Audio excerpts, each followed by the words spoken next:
आज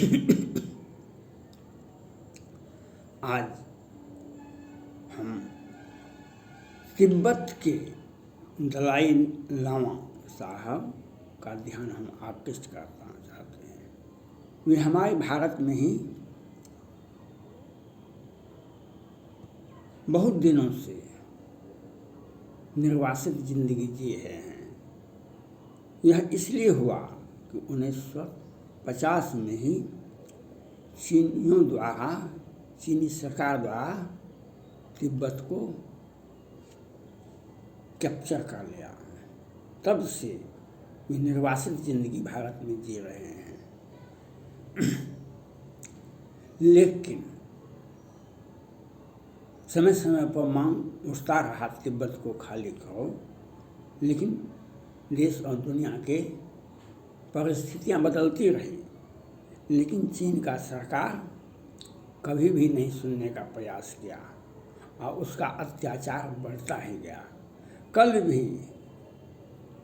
अखबार में छपा है, चीनी सेना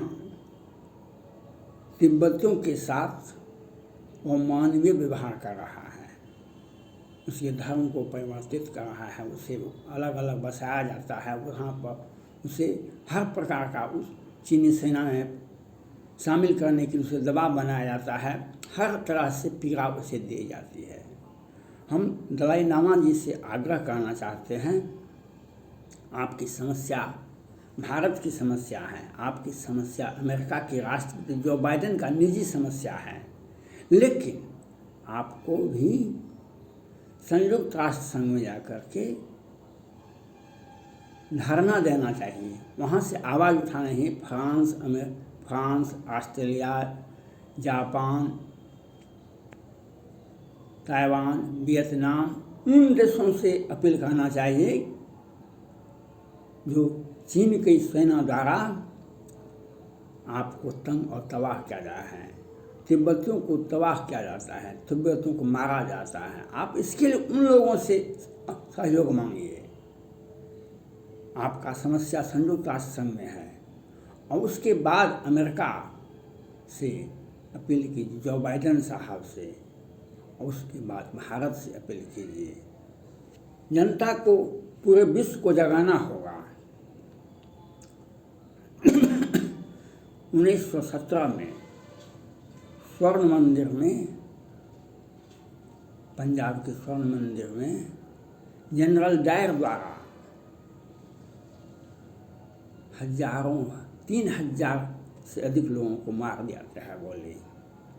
महात्मा गांधी उसी समय उसके आगे पीछे अफ्रीका से लौ करके आ गए थे। उन्होंने देखा जो अंग्रेज किस प्रकार से भारतीयों को, सिखों को गोलियों से भुना। उन्होंने अपना वस्त्र, जो कोट और पैंट था, उसको बदल दिए और एक साधारण मानव जिंदगी जीने के लिए विवश हो गए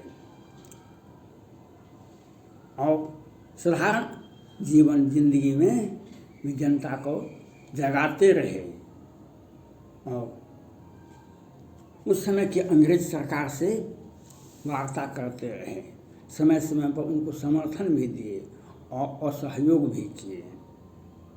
जब 1940 में कहा जाता है, इतिहासकार कहते हैं, जनरल डायर का निधन 1927 में ही ब्रेन हेमरेज से हो गया था। लेकिन दूसरे जो जनरल डायर के बाद थे, गवर्नर थे भारत में और दूसरे लोग थे, उसको हुकुम सिंह ने 1940 में गोली मार दी। 1940 में लंदन में जाकर के एक सभा में बैठे हुए थे, वे सभी उनको गोली मार दी। महात्मा गांधी जी भारत में थे, उन्होंने 1942 में भारत छोड़ो आंदोलन का शंखनाद किए। 1942 में महात्मा गांधी ने भारत छोड़ो आंदोलन का शंखनाद किए।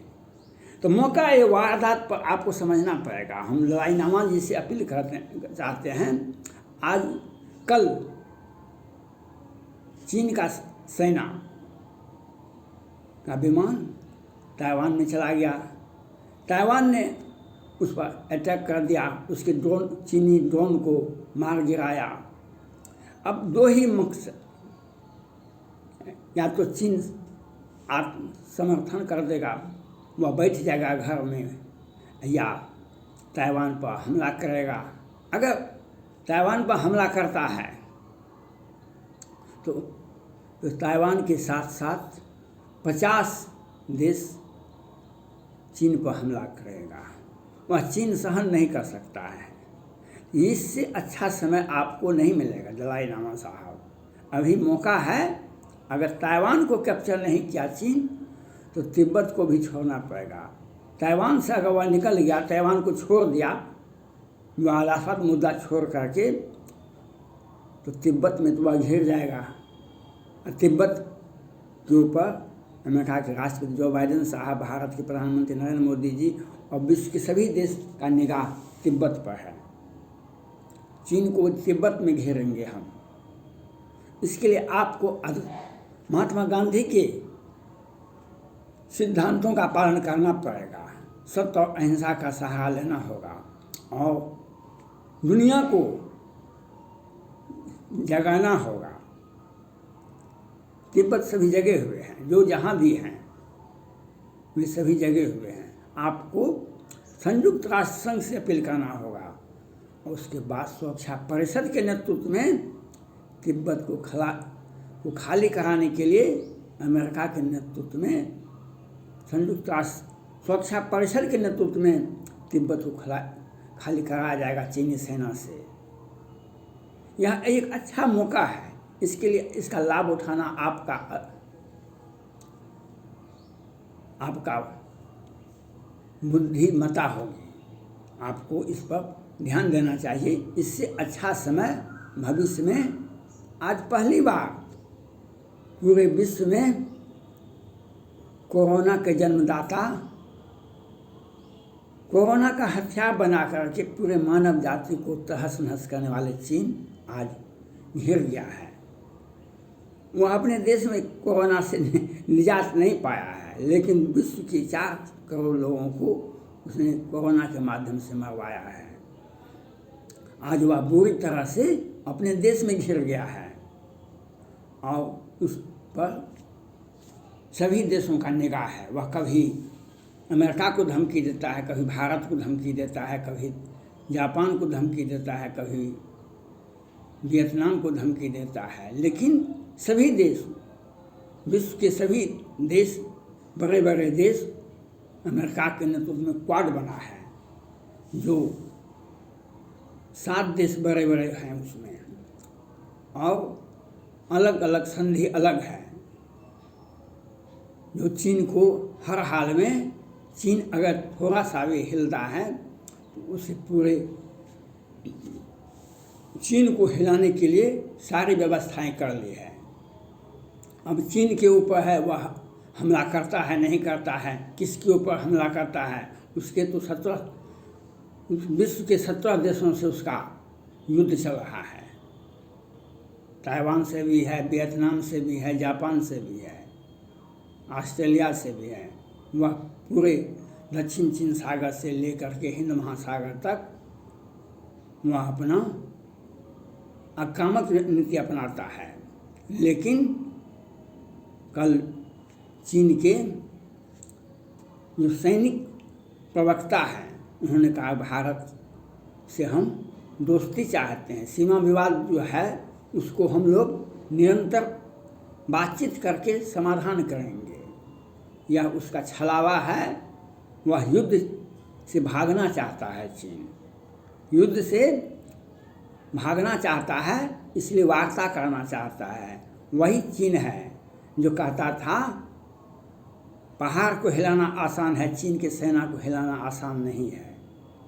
पहाड़ को हिला सकता है कोई भी व्यक्ति, कोई भी देश, लेकिन चीन की सेना को आप हिला नहीं सकते हैं।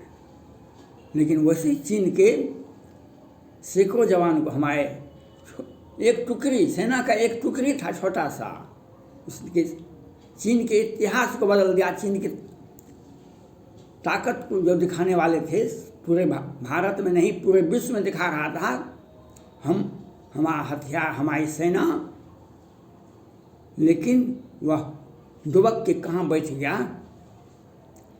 आज क्यों नहीं चीन ताइवान पर हमला करता है?